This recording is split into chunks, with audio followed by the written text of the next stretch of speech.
Welcome to Political Trade Secrets, an inside look at campaigns and politics, where we pull back the curtain, look under the hood, and investigate all aspects of politics and how elections are won. Now, here's your host, Dustin Olson.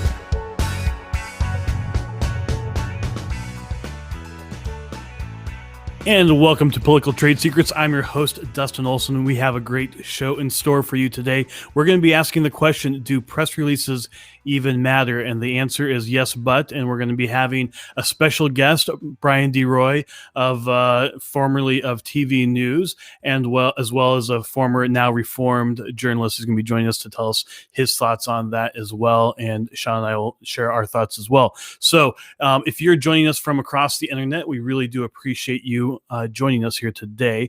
We're on YouTube. We're politicaltradesecrets.com. We're at Facebook. Wherever you're at, please do join the conversation. You can post your comments or thoughts in the chat, and it comes back to us, and we can add you to the conversation. Also, if you did not know this yet, you can go to politicaltradesecrets.com to sign up to be a Political Trade Secrets insider to get exclusive stuff and just be able to be in communication with us. But there's something else that's really cool that we're doing now that I really encourage you to check out, is to join my community, text community. We send out information, whatever's going on throughout the day. If you want to be in the know, you can text me personally at 202-918-3345, and that way we can get you all the information quickly. As our big tech overlords have made it sometimes difficult to get information out there, we do encourage you to text that phone number so that we can always stay in touch. Sean just sent out the show via text. So anyway, that's a great way to make sure that you always get the freshest information. And with that, I'd like to bring in my co-host, Sean Bartley. Sean, how you doing?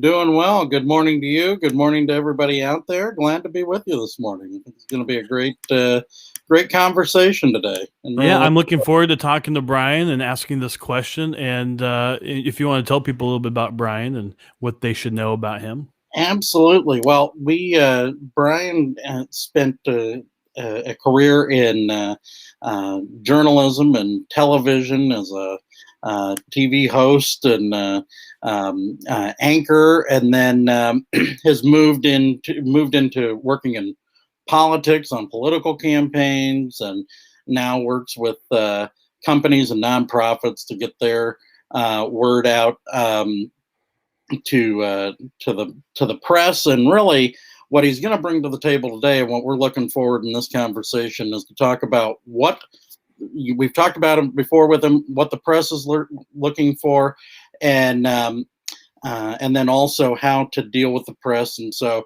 right now he's currently working in media relations and PR, and deals with the media daily. And so really looking forward to getting that perspective. We, of course, have our perspective on when we've dealt with the press, good, bad, or indifferent. So I think really having an opportunity to have it from another vantage point, somebody who's been on the side of media and on the side of trying to get the media to cover whatever he's working on at the time. So yeah, I really do appreciate that perspective, and I always look to have people around us who have been on both sides of that. And we have been on, well, I guess we're kind of going to the media side now, but it's a little bit different. We definitely have an axe to grind. So it's going to be great to have this conversation. And thank you. It looks like we're already getting a couple of great comments this morning. Good morning. Thank you for the good mornings. And awesome topic. I have found that the most important press release, at least for us in smaller races, is the announcement kickoff of the campaign. We will definitely bring that into the conversation. So thank you for your thoughts. So please, wherever you're at, feel free to post a question and thoughts and comments and what you would like this conversation to go to. If you're on the text list, and I'll put that back up so that you can text that and join us. What you'll do is you'll text that number. You can say, hey, whatever you want to say, and then you'll get an auto text back that will have a link. You just click on that link, and that'll opt you in. And then from there on, it'll be a personal text from me or from Sean for anything else that's the communication that we send out. And it's really a great way. But we're also taking questions there as well. So please do post questions if you're already on our text community. So with that, Sean, would you mind telling people about our sponsors? Absolutely. Be glad to. Look, are you thinking about running for office or want to talk about what it takes to be a powerful political leader in your neck of the woods? Talk to us at Olson Strategies. It's what we do. It's what we love to empower and inspire others to do. So reach out to us. It's olsonstrategies.com, OLSON strategies.com. You can email me, Sean, SEAN, at Olson Strategies, or Dustin at Olson Strategies, and we'd love to have that conversation with you. We're also proud to be sponsored by Grassfire. What do? It's all of the one-on-one, person-to-person interactions that your campaign can have with voters. Canvassing, petitioning, live calling. You get one shot at a first impression. Make it count. Make it a good one. It's www.grassfire.us. Check them out today. They also fuel 10centtexting.com. This is your way to connect with voters right where they are on their mobile device. So make it count. 82% of people open every text message they get. Have it be impactful with an image, GIF, short video right there in the body of the text. It's 10centtexting.com. And so I'm really looking forward to this conversation today, Dustin, because I think this is something that, if done right, is such a great part of the campaign. And if done not well, can really be a drain on the campaign. And so we want to make sure that we are really empowering those that are running and make them count. Yeah. So this is the question is, do press releases even matter? And our answer is yes, but we are in a changing landscape of this 21st century. So it's a little bit different than it used to be. I remember Morton Blackwell with the Leadership Institute. And Morton, of course, has been a great leader in the conservative movement for a very long time. But it used to be in like the early 90s and the late 80s that one of the number one pieces of advice was that when you sent out your press releases, to make sure that the envelope was some wild color that people would notice. And, I think things have changed a little bit since that was part of the curriculum, but we're going to get some thoughts from a real pro here in a moment. And with that, I'm bringing in Brian DeRoy. Brian, how you doing? Hey, everybody. Brian. Being here. I appreciate being on the program today. And I got to tell you, as a former TV reporter and anchor, look at these fancy graphics you guys have. I mean, this is looking good. I like it. Good job. Well, thank you. Nice, when you were on nice. TV, did you also have to be the producer as well? Well, I did I used to do sports way back when. So my sportscast was all my work. So I had to write every story, edit all the video, do all really? that. So my 4 or 5 minute segment was just that. But other than that, I just did my own stories, and we had the producers. They're the ones. A producer is someone who puts the show together. So every element you see in a show, they're the ones who determine where it goes, how long it's going to be. So I did not have to do that, but have a lot of knowledge and experience on that side of things. 12 years in TV, and then switched over to the political and media relations side. I currently work for a nonprofit in Charleston, South Carolina, but I've also consulted for some campaigns along the way. And it's an interesting road for sure. And I deal with the media every day. So this question of press releases, are they important? Somewhat, but it's a very, very crowded media landscape. And two big things have happened, and they're both economic downturns. In 2009, we saw newsrooms really collapse resources. I was a victim of that. So my television career ended in 2009 because I was, I guess, too old, too expensive for things. And many of my colleagues were. And now today, with the economic slowdown we're seeing, that's another sea change where, again, newspapers, television stations, websites, everything is just condensing even more because of just the economy. So you have situations where you have like your local newspaper, the small town ones, it may just be one person doing the whole thing. And you may not even realize that. You think you open it up, it still looks like a paper. It's all one person trying to crank out all this material. It's amazing. It's an amazing phenomenon. Well, I found that the process of writing press releases for a campaign or for an organization, that it may not be quite the same tool that it was back when Morton Blackwell was telling people to make sure it was in a nice, colorful envelope so that it would get people's attention. Now, that general bit of advice, though, is still important. It still needs to be interesting. It still needs to get people's attention. And what do you think is important as far as that Yeah, goes? well, I'm looking at the comment box here, and it looks like women reigniting American patriotism makes a great point. They count if they're engaging, well written, have accurate information, and less writing the better. I agree with that. But one problem is there is so much clutter out there these days that just because it's informative, in fact, I have a mantra that I tell everyone I work with. And it's 4 things. Number 1, relevant, timely, simplified. And now the big one, tell me something I don't know. And that's huge. If you're just kind of informing someone about a local county commissioner candidate who wants to run, well, that's important. That candidate may think that's important, but there has to be something unique about it, a unique, what I call a hook. And sometimes I almost call it a gimmick, where we have to go beyond just informing people about something. We have to get it to that next level because there's so much clutter out there on Twitter and even in the local papers, websites. You got to get beyond that level. And that doesn't mean cheesy gimmicks all the time, but it means something different. You have to differentiate yourself from all those other county commissioner people wanting to run or the city council candidates going to run, because if there are 10 people running for a spot, well, a local newspaper is not going to do a feature on all 10 of those people leading up to a primary. It's just not going to happen. So you got to find that way to make yourself unique, whether it's a candidate or whether it's a company, a nonprofit. We are competing against other nonprofits. So we have to figure out how can we differentiate ourselves. So that might mean something, for example, as a gimmick where we may have people standing outside on the street, thanking our donors, waving at cars with signs. That's different than just a note that went out to say, hey, we thank our donors. So thinking differently has to be the key now and forever, because if you don't think differently, you always have to think of what is the competition doing and how can we outfox them? How can we get ahead of them? And if you're not thinking that way, you're just not going to make it. It's just not going to happen these days. The landscape is too cluttered and there's not enough people to get out your message. Something we say around here is that 100% of communication is attention. If you don't have someone's attention, there's no communication happening. After that, you can actually persuade them. You can say something they might remember, but if you don't have their attention, then there's no communication happening. Sean, I think you had a thought that you wanted to share. Yeah, well, I think this is really key. There in politics in particular, there are the obligatory stories that are going to happen whether you want them to or not. One is kind of what you were talking about earlier. Like, they'll do the story when you announce. And it got to the point Sometimes. But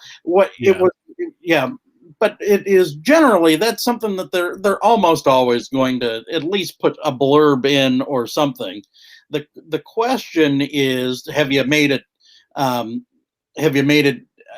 interesting, and have you gotten out what you want to get out? So being ready for that and being ready to go on that is something that's critical there. And depending on the race, they'll generally do a story about what is called the horse race. So like who's winning the money battle, or who's winning, something that they can kind of just go, you look at 1 or 2 reports and, your day is done, or a poll or stuff like that.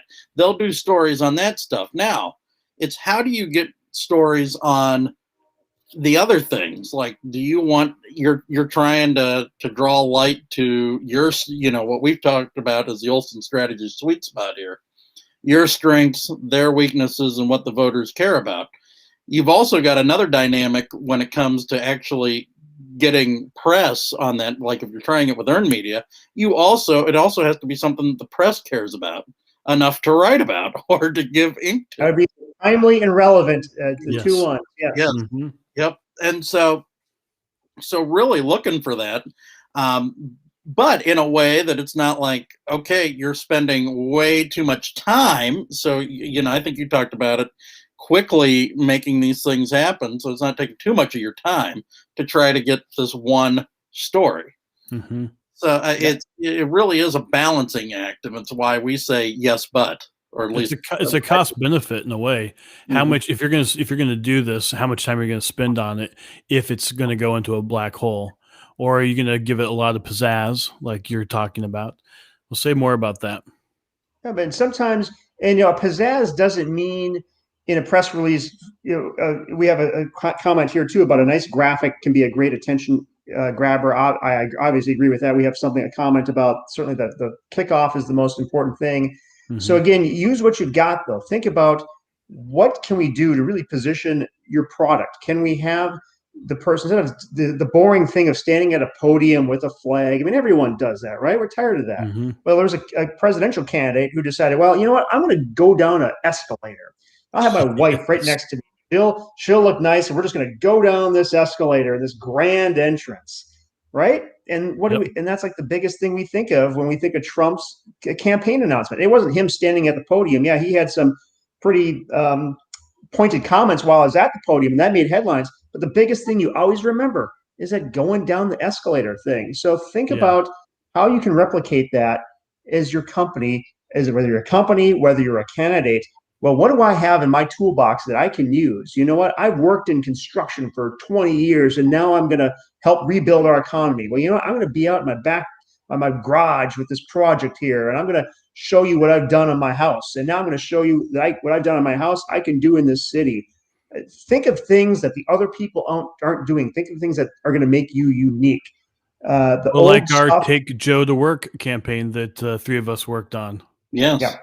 Exactly. We worked with a congressman in South Carolina. Some background there, folks. We worked with a congressman in South Carolina where it was talking about small businesses, how to reignite the economy. This was in the 2009 economic slowdown. So again, instead of having him just at a podium talking about his tax cut plans or this or that, say, no, get out. And he was very willing to do this. You can't do stuff if someone's not willing to do it. Yeah. A big warning there. Okay, but he was willing to do it. And we put him in the proper setting. We had him go change oil at a small business.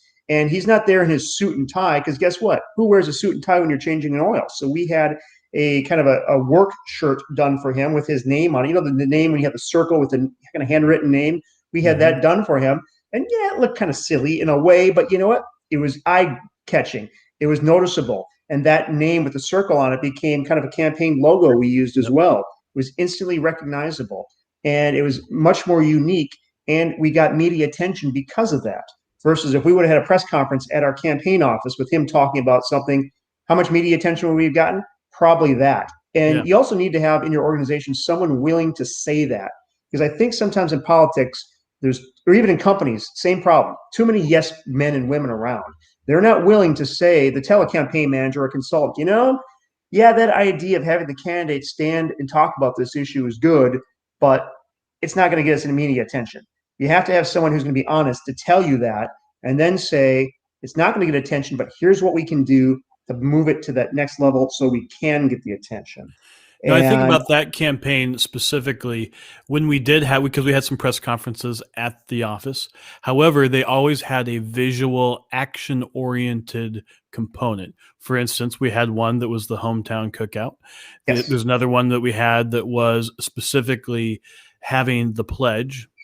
It was a big constitution looking document, and people came and first, the member of Congress signed his name to the document, and we did it on this wood platform that looked like you can imagine a Constitution Hall, and then all the supporters who showed up all signed as well, and it was great for the cameras. Yep. Yeah. Just always think visually. Always, again, just think of your competition. What are they doing? And we've got to do it better. And we have to be more on point, more relevant, simplify your message. I say this stuff all the time, and just keep that mantra in your head. Relevant, timely, simplified, and tell me something I don't know. If there's anything else you get from this thing today, think of those 4 things. That's going to make you a better communicator, not only in your personal life, in your professional life, but also if you're in a political realm as well. That has to work. How much? Go ahead, Sean. Yeah, I was just going to say, I think this is an important time to let people know that even doing all of that, not every press release is going to get picked up and used by the press. And there's a lot of reasons for that. Now, in that situation, some would say, well, if that particular press release isn't going to get news, why do it? Mm-hmm. And so, what do you say to that question? Yeah. Well, and that is a good question, because I always try to say, well, is this press release worthy, or maybe it's social media worthy, or maybe it's just share with our supporters worthy?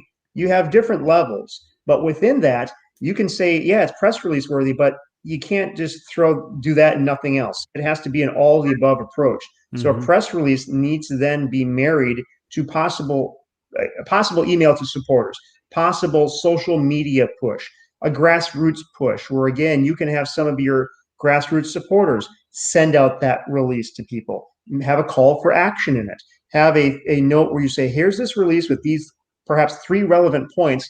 Send these to your friends, share these with your friends on Twitter, share it to them on Facebook, while people are still allowed to use those tools, while people are getting kicked off left or right. So be careful when sharing things, I guess I'll say. Mm-hmm. But you have to implement all those to realize that, yes, some releases just aren't going to get the media hits. If there's a story, if you're in California a couple days ago and you're talking about something and Tiger Woods crashes his car, guess what?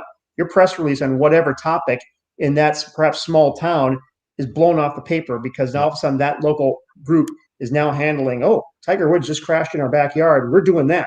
Or there might be something else in your community that something big happens, so you're going to get blown off the front page. You're going to get blown off of any pages. So it's also then important to pivot and realize, you know what? We may have tried this first, but we didn't get a good bite at the apple because some other event that was out of our control happened. So maybe we can even repackage this just a little bit differently for next week. We'll cross our fingers and hope there's no big news event again, and we'll try it again. So those are some techniques as well. But yes, an all of the above strategy has to take place. Press releases, back in the days where people would, way back when you mentioned the envelopes, but talk about when people would fax. Yes, we push a fax button and hope an outlet gets it and they read it, and you hope that they call us.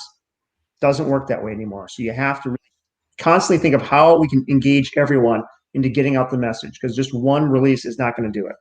Yeah, so I look at it as though if you're going to sit down and write, this is going to help clarify your thinking.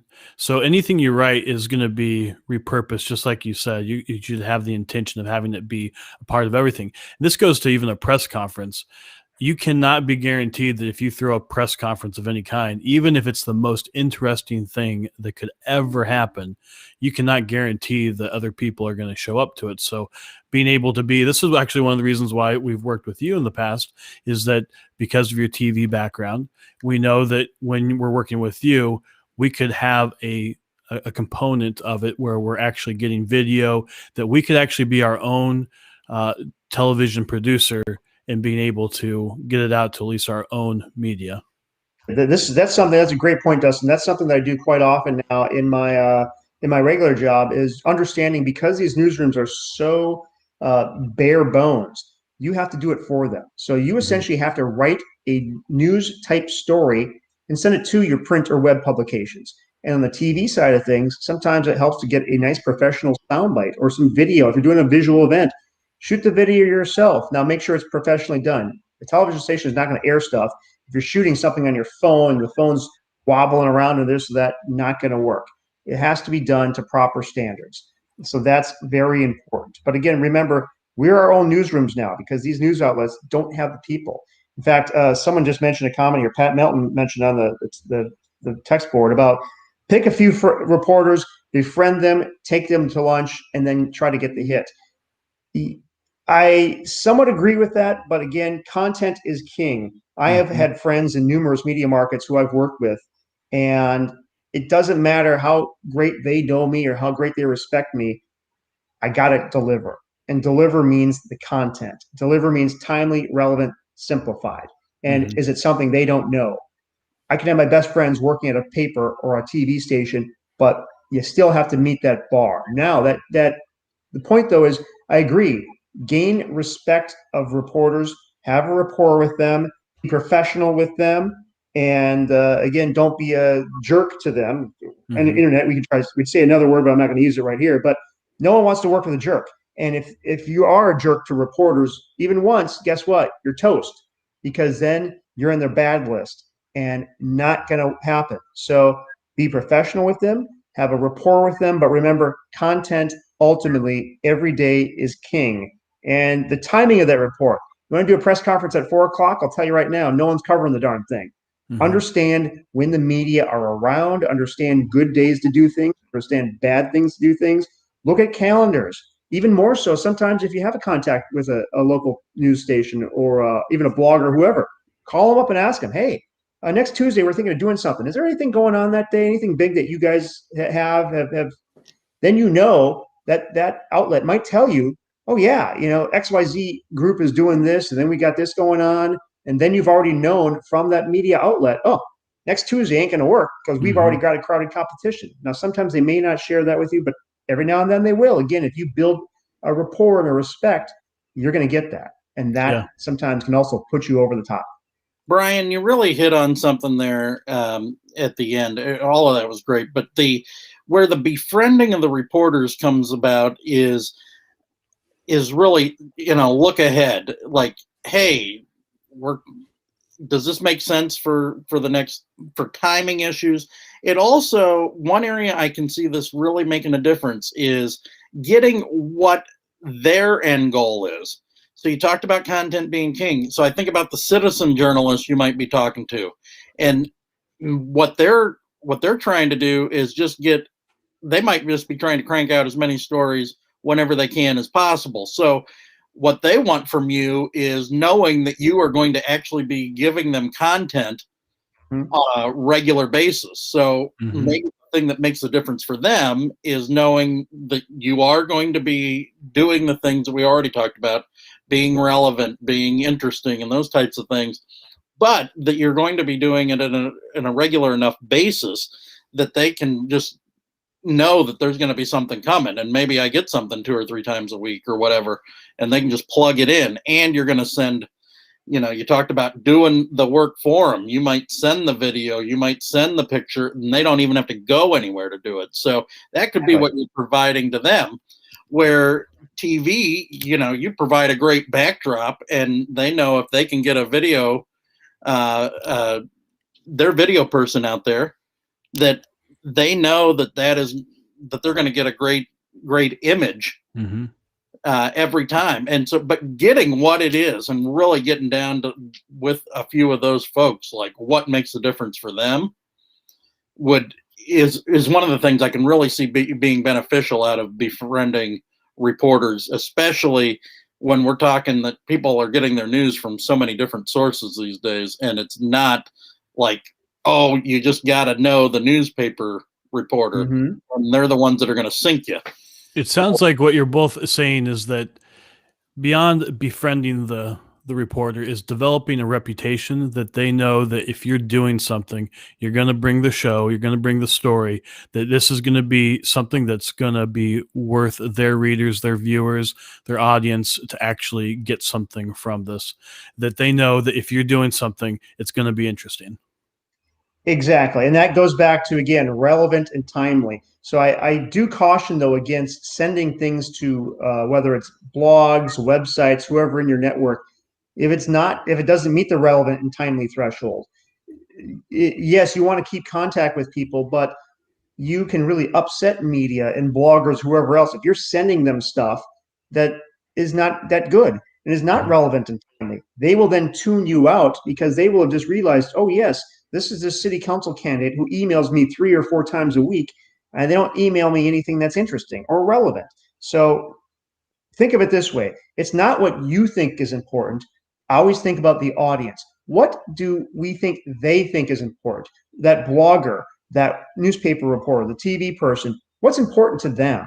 And deliver for them. You have to always think of them, not yourself. So yes, your tax proposal or your thing about rezoning the county or this, that you may think is interesting, but you got to understand, do they think it's interesting? And if it's not, then you got to change your message and figure out how to get that message so they think it's interesting.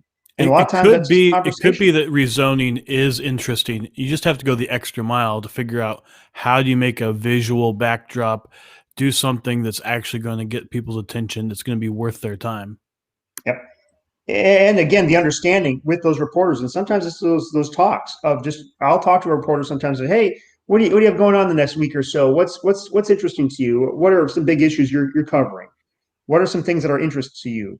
You ask them questions, ask the reporters questions to try to get their insight on what things they like. And then if you figure it out, okay, yes, this reporter is interested in these 3 topics, or these 3 things are big that they're going to be covering ongoing, then you can slot your ideas into their roadmap, basically. Very good. Well, let's go to a couple more questions. I see it looks like someone's mentioned DIY. I think that might be DIY, like do-it-yourself newspaper articles, and the citizen journalists, the people who are out there. What do you think the role is of citizen journalists? And I don't know if that's even like an official term. Mm-hmm. Sean mentions there's a guy locally where he's at that basically describe what he is, because there's people like this around the country now. There's not a lot of local reporters who work for a real newspaper anymore. Yeah, but so there's people like this guy. Yeah, so this guy, he has 30,000 followers on his Facebook page, and he basically, and what he's looking for, because it's Facebook, right? He's looking for videos or pictures or images, right? So he's looking for the events that are going on around town. Maybe it's I don't know, trying to think here, like car accidents. He goes out and says, "Here's what happened," and you can basically get it. It's kind of a mix of the old police blotter that people used to listen to, but with pictures, and then you get some stuff going on around town.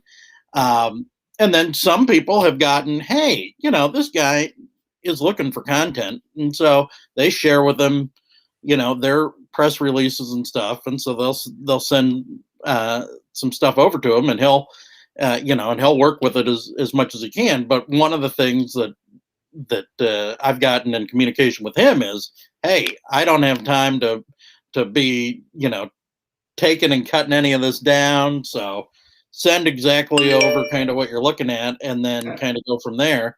And then he'll decide if it's worth doing. But pictures and videos and stuff like that, and really building the whole thing for him, it makes a difference. And there, it's got to be timely within like hours, if not earlier, because he's on to the next thing. And it's not like, hey, did you see this thing that happened 2 weeks ago? Yeah, I mean, the situation at the Capitol. If you're going to react to it, you need to do it now. You can't do it 3 days after it happened. Not going to work, right? If you're sad about Tiger Woods crashing his car, same thing. You better do it shortly thereafter it happens, because tomorrow the news has moved on to something else. And that's also key, is understanding your audience and understanding what their needs are in terms of their format. So if you're dealing with a blogger or someone who has a big Facebook following, this or that, look at how they do. Look at their format. So look at, this person always goes with a big picture and then a paragraph or 2 of text.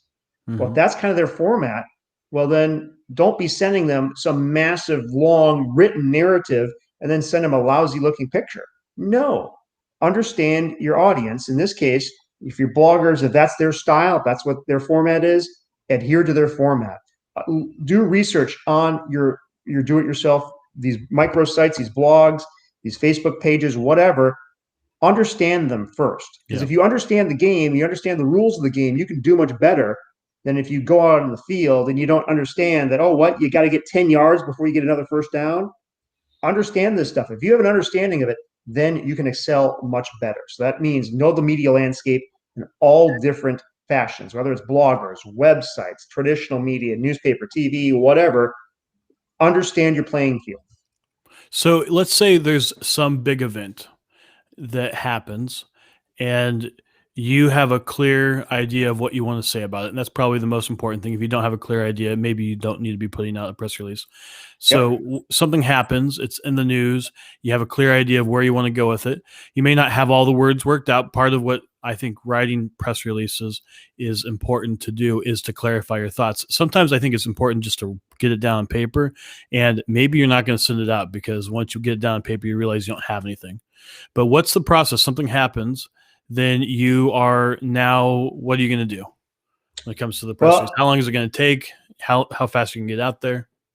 Again, I think the problem we see sometimes in politics as well as big companies or everywhere else is decisions by committee. Well, we can't sit around and debate something for hours and hours on end because the clock is ticking.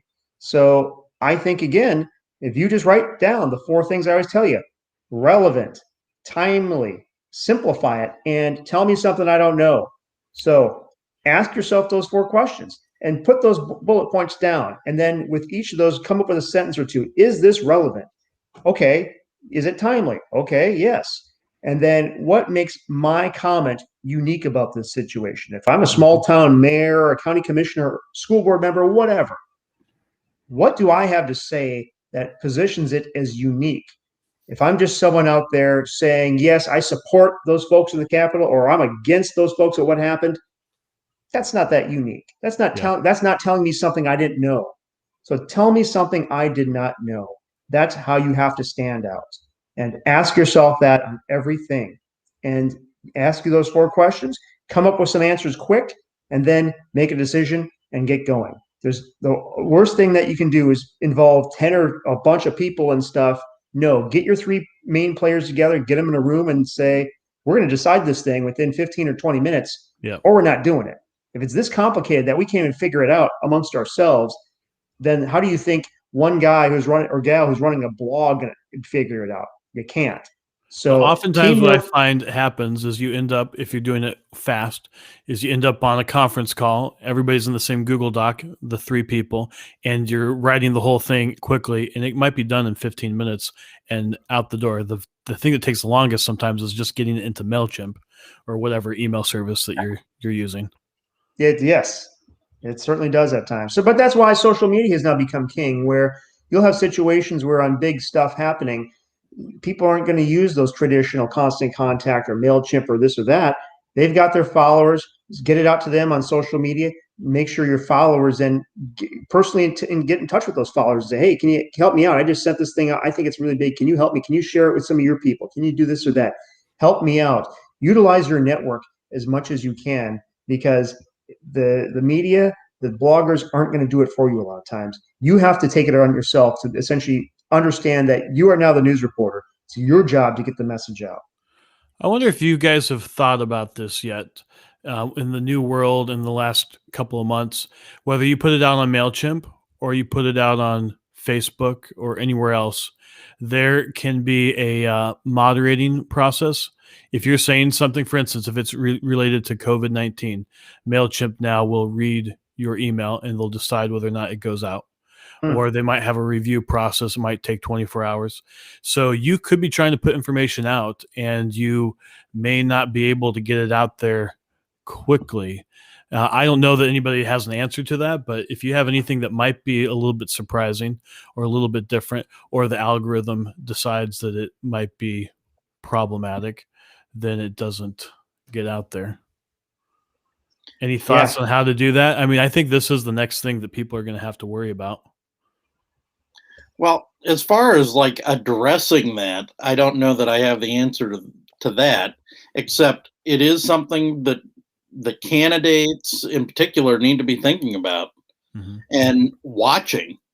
So if you are the campaign manager or the communications director and you're sending out the press release and you look and you're 5 minutes in and there's no opens to this press release, you got to go, what's going on here?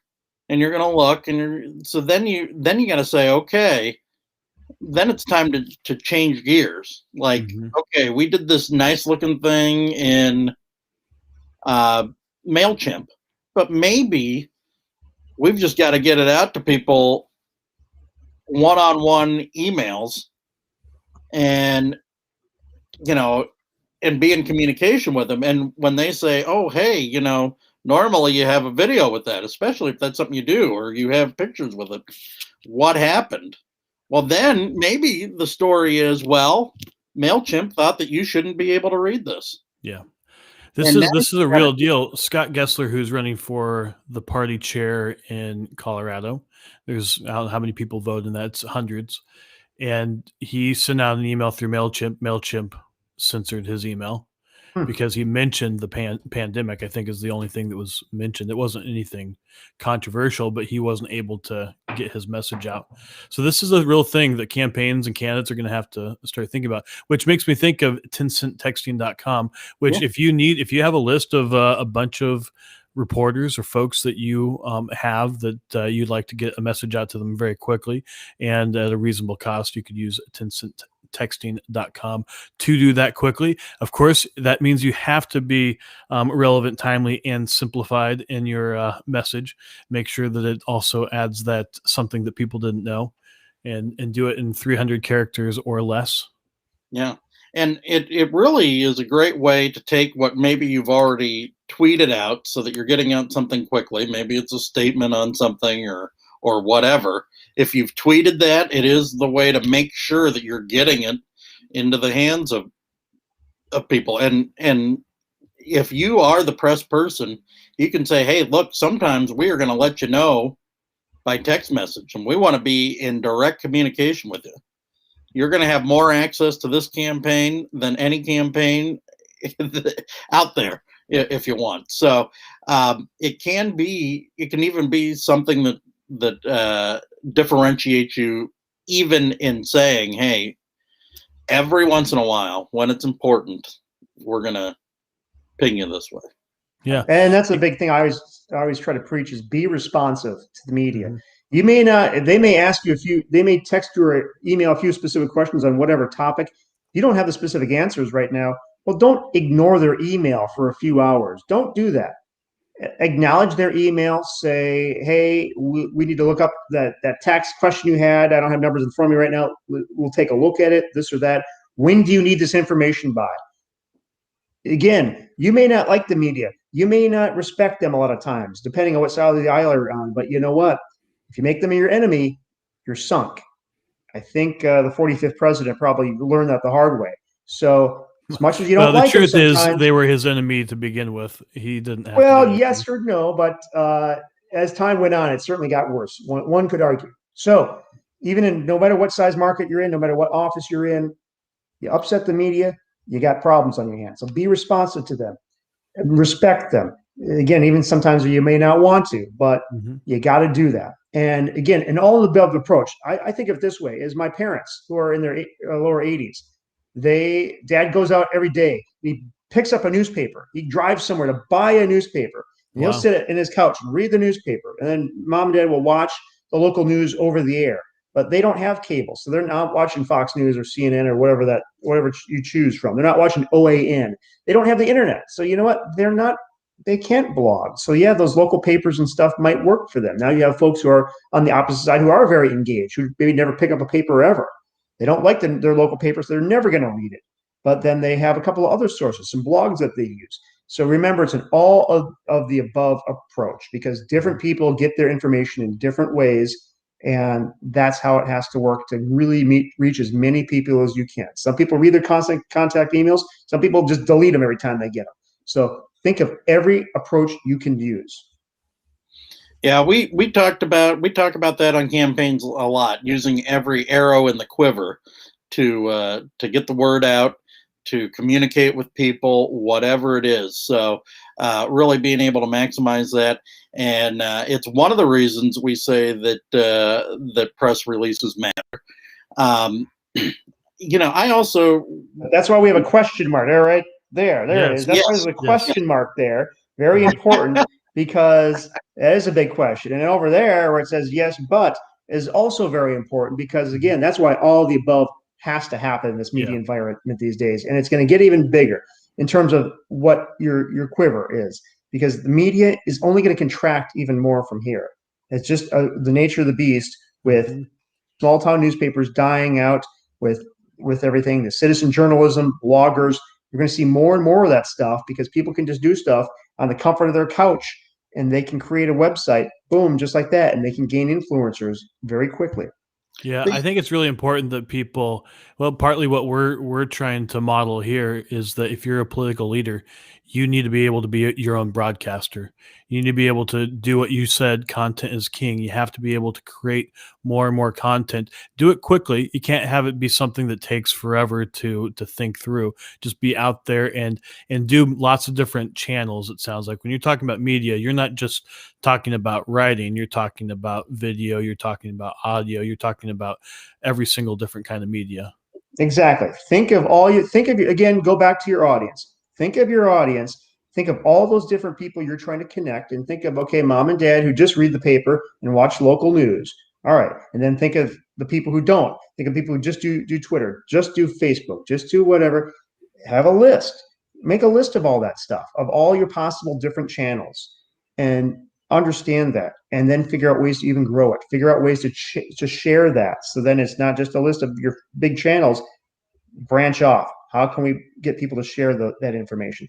That's how you become successful these days, is that sharing element. Yeah. Yeah, that's a great point. And the other thing that I want to say, and make sure that we say it in this episode, is really press releases are about building that overall narrative or vision or message, and you want to make sure that what you're putting out is in alignment with that.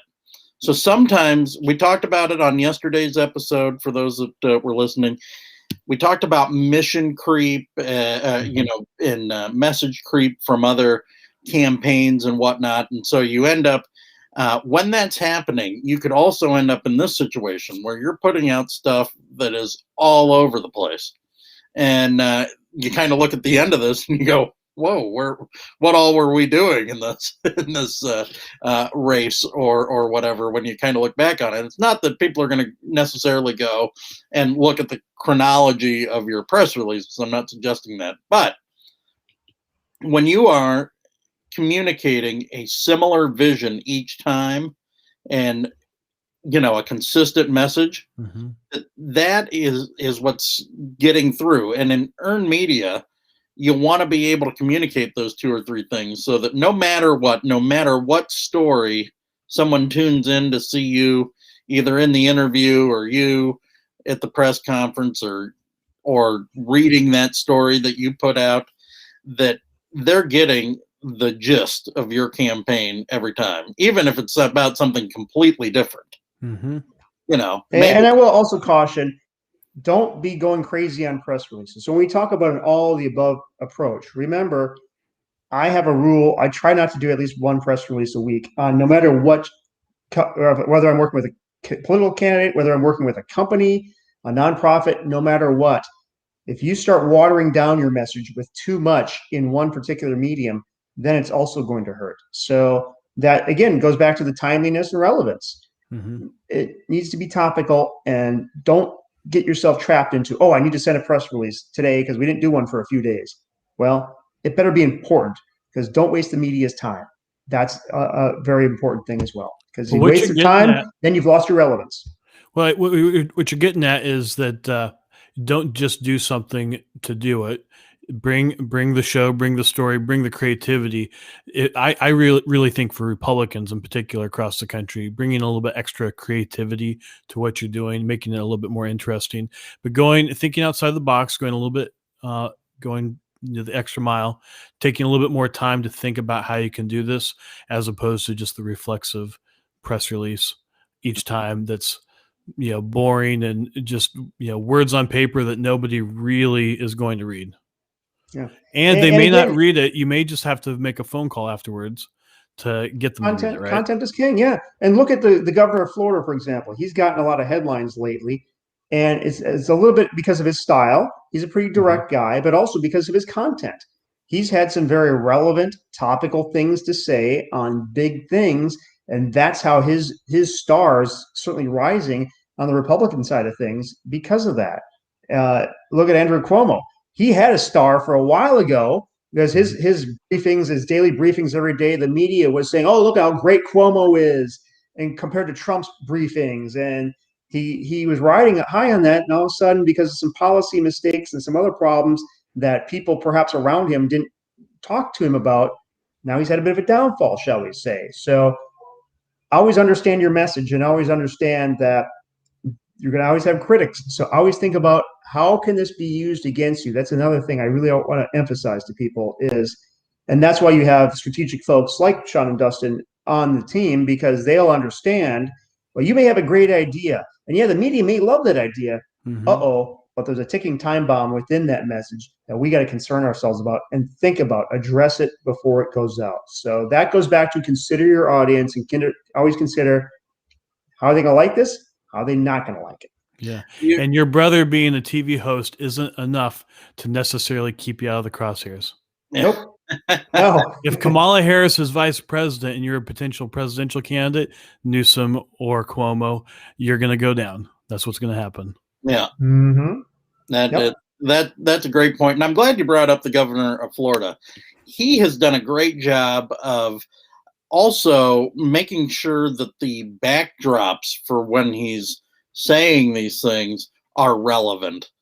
And he really has done a great job of that. And on the other hand, the governor of New York has definitely struggled with that lately. And now that is a fair warning, though, is that you might make the news when you don't want to.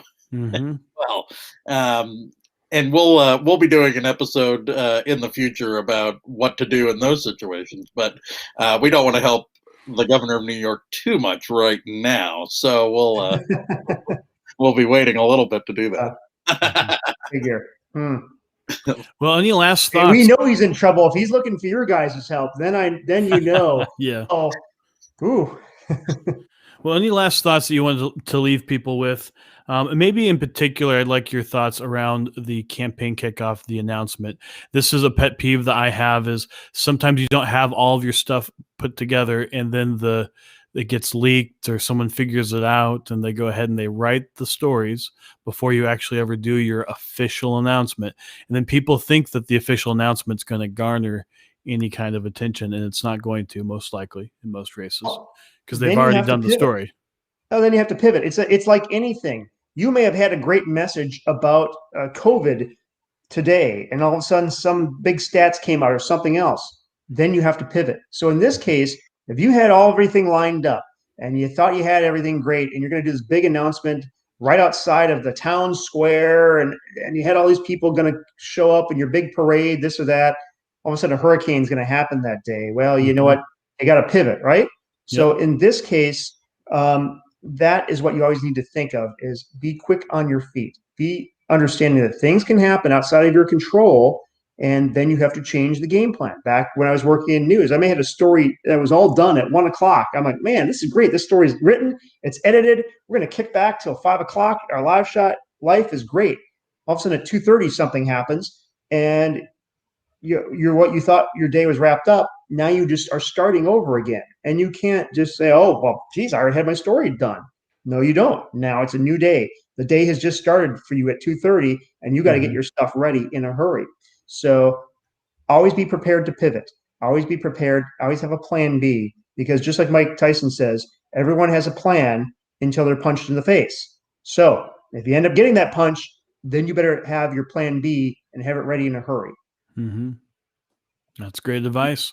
So have the plan B, even if you're never going to use it. Have an idea, like events, political events. Obviously, okay, we're planning this grand thing outside. Well, again, weather happens. So then, okay, we already had a backup place, so we could easily email our people because that backup email was already written. A backup press release was already written. It can be even in the press release. We're going to be here at noon outside, but you know what? If Mother Nature happens, we're going here. You've already had that in place. Think ahead of the game. And if you're thinking ahead of the game, think of the scenarios that may not even happen, then you'll advance. You're ultimately giving yourself multiple ways to win, ultimately. Yeah. Mm-hmm. Whether it's multiple media channels you're using, multiple ideas, have all that stuff ready in case you may never have to have it, but you're going to have it ready. Just like airlines, for example. I've worked with them, having worked at a major airport. They all have disaster plans. Airports all have disaster plans. They, God forbid, hope they never have a disaster on their runway. But you know what? If one happens, they don't sit around and panic because they've trained for it and they have written documentation, everything to do what happens. Listen to the flight recorder of that United Airlines 777 pilot. over Denver. He calmly said, "We have a Mayday. We need flight clearance to turn." He calmly did it because he's trained. He was ready when something happens. He obviously never wanted to have that happen. So you have to think that way in communication as well. Have those plans, have them ready, and be prepared. Have your people on your team ready. Because we all know in politics and even in business and in life, anything can happen. So you prepare early, then you can get it. All right. And we got a great comment here. Mr. DeRoy is giving fantastic practical advice. Impressive guest. I agree. I appreciate the previous comment that was maybe a little bit of a Freudian slip. Mr. DeRoy is giving fantastic advice. I don't know if they know something we don't know, but well, thank you. By Women reigniting American patriotism. I just need to screen grab this thing now. I appreciate that. Yeah, Thank you should join Women Reigniting American Patriotism, and it's a great organization supporting what we're up to here, which is empowering political leaders to reignite American patriotism. And we thank everybody out there who is really takes their citizenship and their rights as a citizen to be a political leader seriously. So thank you for everybody over there doing that. Well, Brian, I want to really thank you for coming on and joining us today. I really think this was a great episode for for those watching and listening today and on the podcast here in the future, because the world of media is changing and has changed a great deal. And so being ready for those changes, and because your advice really is going to transcend any of the methods that you've got to do to get out there. And so, and far too often campaigns and candidates get caught up in the methods, like how are we going to get it out, and not what are we getting out. And that's the important thing for folks to remember here. So really appreciated that. Thought you brought some great focus to that. Well, thank you, gentlemen. I really appreciate it. And thanks to all our viewers as well. And a quick plug, brianderoy.com is my personal website. If you want to go on there, shoot me some feedback, or obviously contact Sean and Dustin. And I'd love to keep in touch with you as well on any of these topics. It's always great to talk about this stuff. Always great to talk to you folks as well. All right. Well, there we go. brianderoy.com. And that's a great way to keep in touch with Brian and he is again. These guys are sharp. I mean, he's got graphics. I didn't even give him that or anything, and boom, he's already got it on there. I know these guys know what they're doing. Really. Well, we learn from the best. And real quick, one last question I have to ask you. You used to be in TV. What would you say to anybody who's going to do like a 30-second stand-up interview, a couple-minute stand-up interview? What's like the crash course on how to look good on camera? Sure. I'm going to say the biggest thing is relax. Everybody gets so uptight about this stuff. And I try to tell them when I work with people, I've worked with corporate executives, I've worked with political candidates, and I tell them, be yourself. Have a conversation. Act like you're on this couch where I'm right now, just talking to people. And sometimes it's an unnatural thing, right? I'm talking to a camera on my computer right here. So most people think that's unnatural, but you have to think to yourself, I'm just sitting on the couch talking to someone else. Relax, slow down, calm down, and just have a conversation. This is if you're doing an interview for a local newspaper or a local blog, you know what? It's not exactly going out to 40 million people. It's not the Super Bowl. So just relax, be yourself. And even something as simple as before an interview, calm down, go outside, take a walk, move your arms around, get your body posture, relax, get your body relaxed, get into it, have fun with it, right? It's not a police interrogation. A reporter's asking you some questions. Have fun with it. Have fun with the reporter. As soon as they show up, build a rapport with the reporter as soon as they're there. Ask them about, oh yeah, you work for Channel 2, you watch these guys all the time. What's going on? Rob's forecast last night. Man, that guy nailed it. I love watching that guy. Build a rapport with people. People will be nice to you if you're nice to them. And conversely, if you're a you-know-what to them, they're not going to treat you that well either. So it's basic human decency. Relax, have some fun. Just like this podcast. Yeah. That's right. Well, that is great advice too. And I think for candidates and potential candidates out there, this is really a great way to really think about how to address the media and going about all of the ways that you can do this, particularly in press releases and what makes the difference there. So yeah, well, really appreciate you being on, Brian. This has been great. Appreciate it. Thanks, guys. I enjoyed it. Check them out at brianderoy.com. Yeah. All right. Thanks, Brian. Thank you, folks.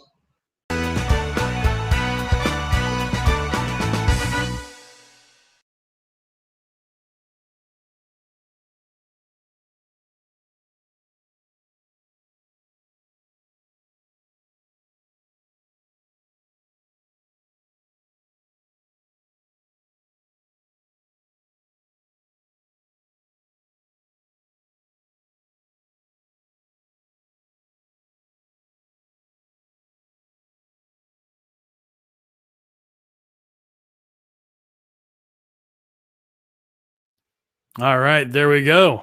That was the slow motion version of the On With the Show. And we really do appreciate Brian DeRoy joining us. There you go, brianderoy.com. And we've worked with him on a number of races over the years, and really do appreciate his perspective. And we've been through quite a few battles, and it's been, that's one of the things you learn with people when you have been through lots of different campaigns, who can really make a difference. So anyway, great advice from him. Anything that you'd really like to highlight from that conversation, Sean, that you'd like to really acknowledge? Well, it's really the all of the above strategy. I thought that was really great advice, because when you really think about that, you want to make sure that you're communicating with the press on whatever medium makes sense for them and getting them what they need.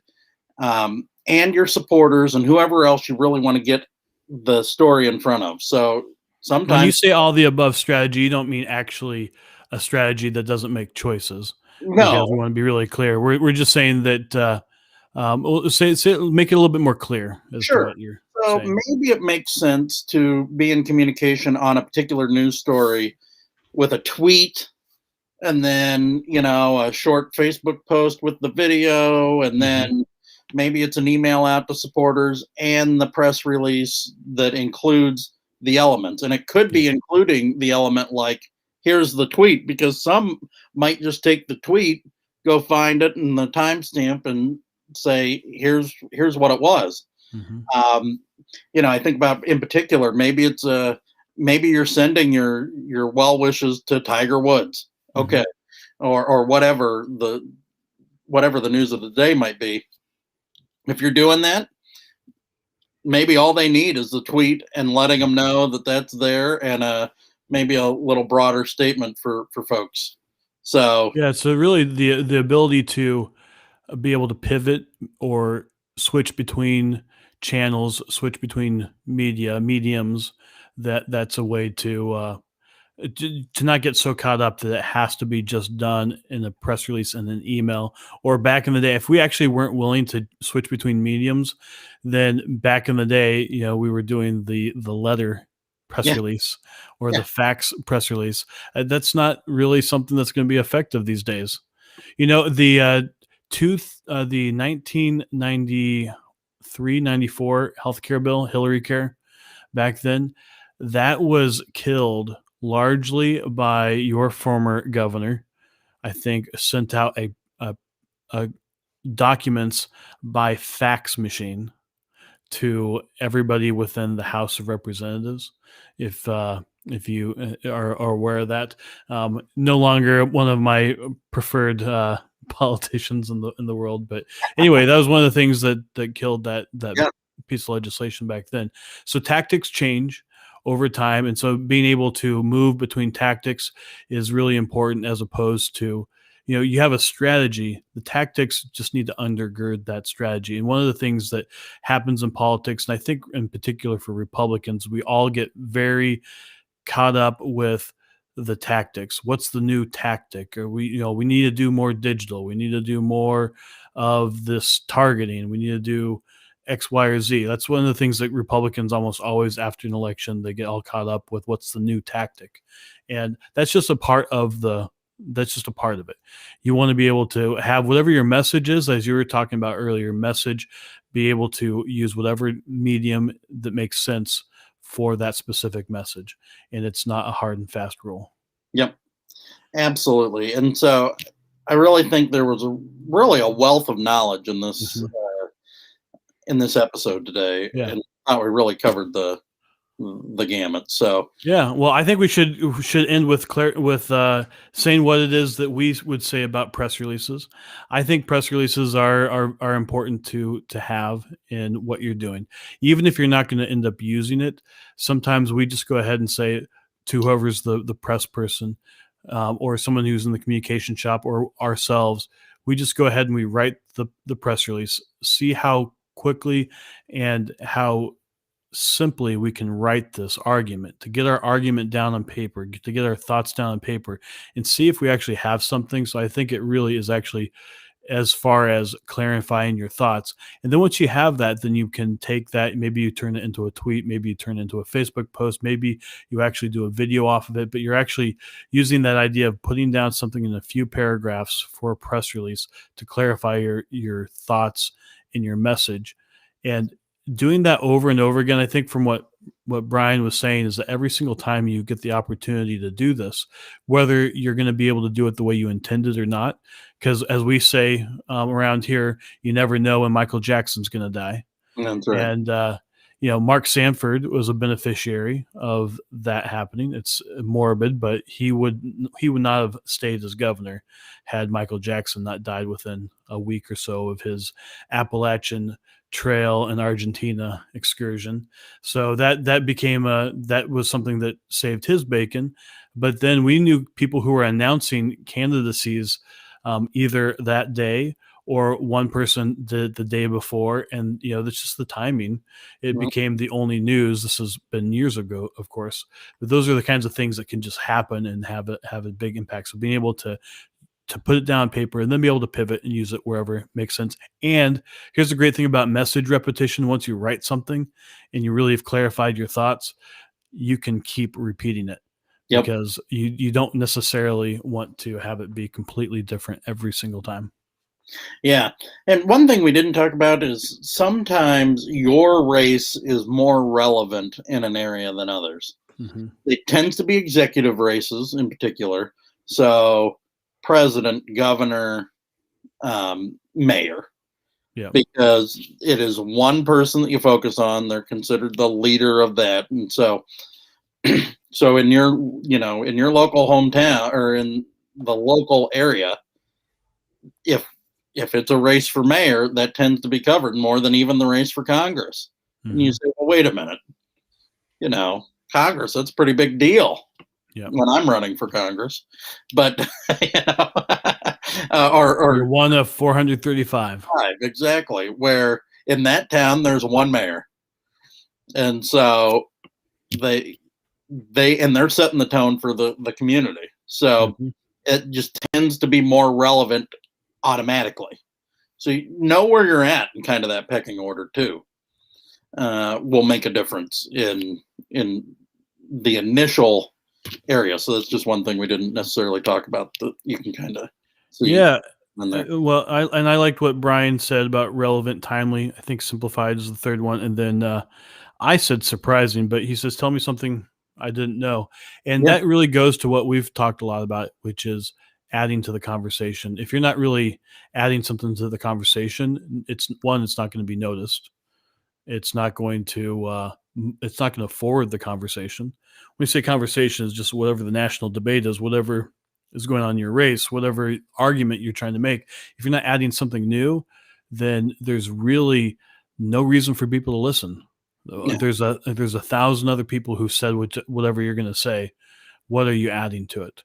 Now, there might be some cases where it makes sense. Condolences for when someone passes, that makes sense to put out a statement because you care about that. But when you're thinking about some big issue, if you're a Republican and you're talking about cutting taxes, what new thing can you add to the conversation about that?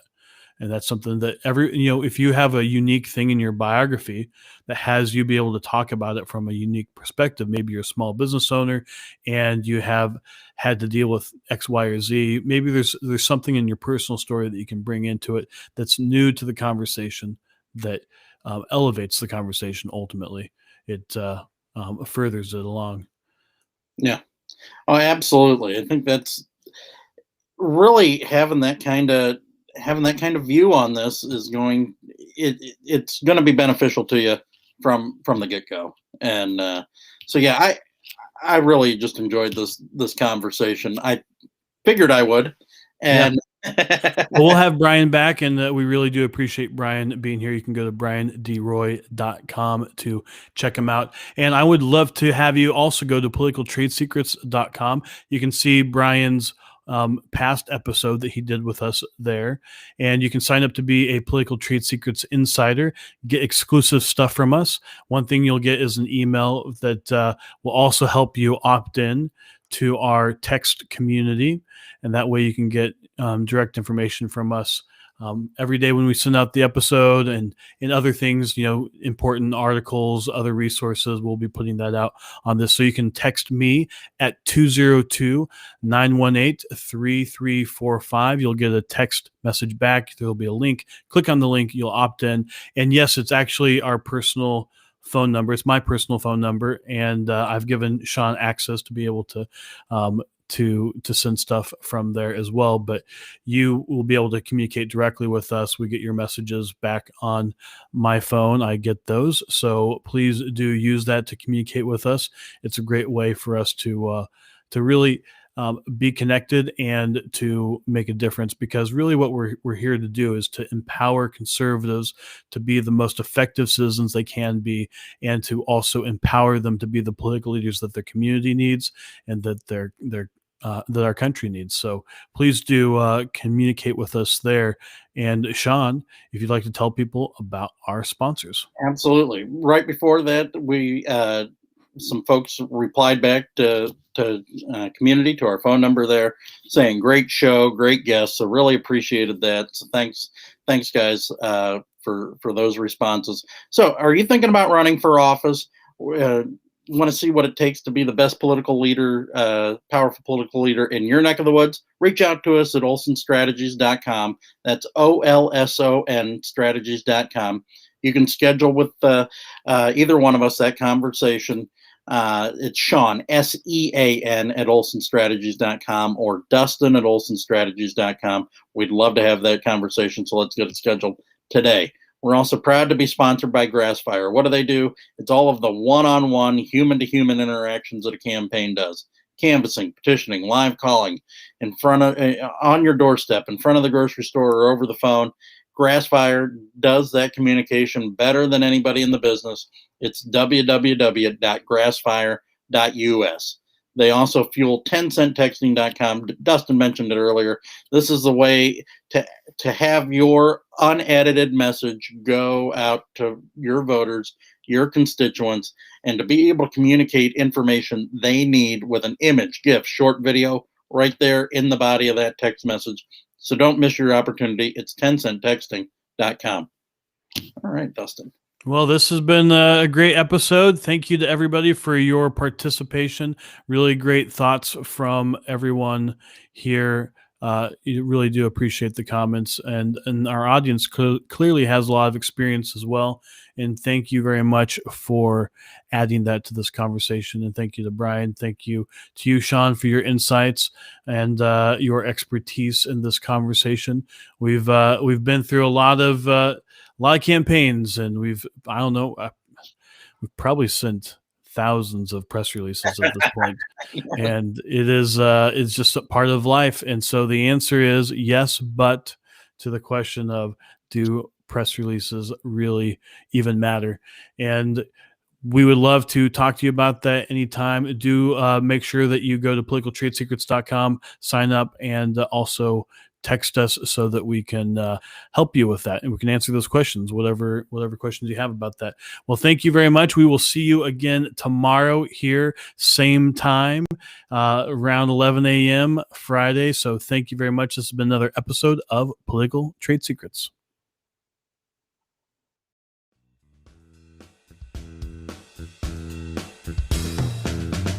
Join us next time by subscribing on iTunes and get show notes and sign up for our newsletter at politicaltradesecrets.com.